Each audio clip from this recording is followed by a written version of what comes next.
ដើមឈើដែលអាចដើរបានអាចកំបាំងនៃព្រៃភ្លៀងអាម៉ាហ្សូនបើមាននរណាម្នាក់ប្រាប់អ្នកថាមានដើមឈើមួយប្រភេទដែលអាចដើរបានអ្នកប្រហែលជាគិតថាវាជារឿងប្រឌិតក្នុងភាពយន្តឬរឿងនិទានបែបវិទ្យាសាស្ត្រក្លែងក្លាយជាទូទៅយើងដឹងថាដើមឈើគឺជារុក្ខជាតិដែលចាក់ឫសនៅកន្លែងមួយហើយមិនអាចផ្លាស់ទីទៅណាបានឡើយប៉ុន្តែនៅក្នុងព្រៃភ្លៀងដ៏ក្រាស់នៃតំបន់អាម៉ាហ្សូនមានដើមឈើមួយប្រភេទដែលបានធ្វើឲ្យអ្នកវិទ្យាសាស្ត្រនិងអ្នកស្រាវជ្រាវជាច្រើនចាប់អារម្មណ៍យ៉ាងខ្លាំងដើមឈើនេះមានឈ្មោះវិទ្យាសាស្ត្រ Socrates Ixoraisa ឬគេហៅក្រៅថា Walking Palm ដែលមានន័យថាដើមឈើដែលអាចដើរបានអស់រយៈពេលជាច្រើនទសវត្សរ៍មកហើយមានរឿងរ៉ាវជាច្រើននិយាយថាដើមឈើនេះអាចផ្លាស់ទីយឺតៗពីកន្លែងមួយទៅកន្លែងមួយដើម្បីស្វែងរកពន្លឺថ្ងៃនិងលក្ខខណ្ឌល្អសម្រាប់ការរស់នៅ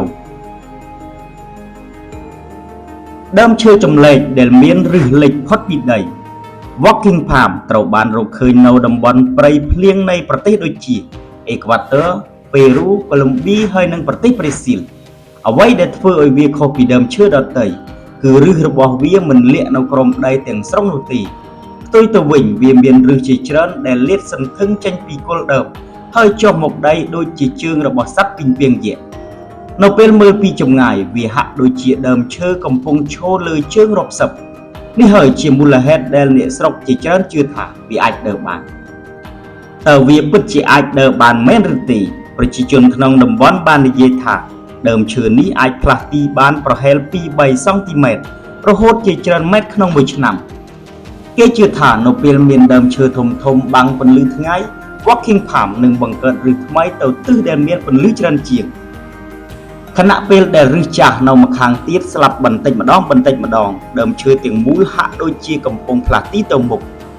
ប្រសិនបើទ្រឹស្ដីនេះពិតនោះវាអាចជារុក្ខជាតិតែមួយក្នុងចំណោមរុក្ខជាតិកម្របំផុតនៅលើផែនដីដែលអាចដើរបានអ្នកវិទ្យាសាស្ត្រនិយាយយ៉ាងណាក្នុងរយៈពេលជាច្រើនឆ្នាំ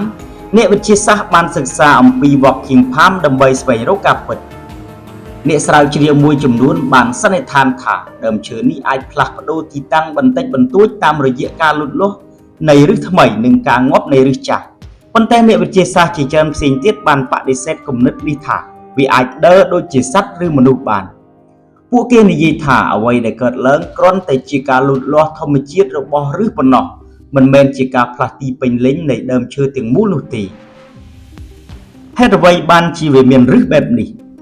អ្នកជំនាញជឿថាឫសដែលមើលទៅដូចជាជើងទាំងនោះមានតួនាទីសំខាន់ក្នុងការរស់រានមានជីវិត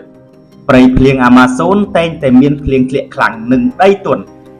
ការមានឫសលាតសន្ធឹងជុំវិញគល់ជួយឲ្យដើមឈើមានលំនឹងល្អនិងមិនងាយដួលនៅពេលមានខ្យល់បក់ខ្លាំងវាក៏ជួយឲ្យវាស្រូបយកសារធាតុចិញ្ចឹមពីផ្ទៃដីបានកាន់តែមានប្រសិទ្ធភាពផងដែរហេតុអ្វីបានមនុស្សជាច្រើនជឿវាថាអាចដើរបានមូលហេតុសំខាន់គឺរូបរាងរបស់វានៅពេលមើលដើម Walking Palm វាមើលទៅដូចជាមានជើងជាច្រើននិងត្រៀមខ្លួនដើរគ្រប់ពេលលើពីនេះមានអ្នកស្រុកនិងអ្នកណែនាំទេសចរមួយចំនួនបាននិយាយថាពួកគេធ្លាប់ឃើញដើមឈើហាក់ដូចជាផ្លាស់ទីបន្តិចម្ដងក្នុងរយៈពេលជាច្រើនឆ្នាំទោះបីជាមិនទាន់មានភស្តុតាងច្បាស់លាស់ក៏ដោយក៏រឿងទាំងនេះនៅតែធ្វើឲ្យមនុស្សជាច្រើនចាប់អារម្មណ៍អាចកំបាំងដែលនៅតែជជែកគ្នារហូតមកដល់សប្តាហ៍ថ្ងៃសំណួរមួយនៅតែមានតើ Walking Palm ពិតជាអាចដើរបានឬគ្រាន់តែជារឿងព្រេង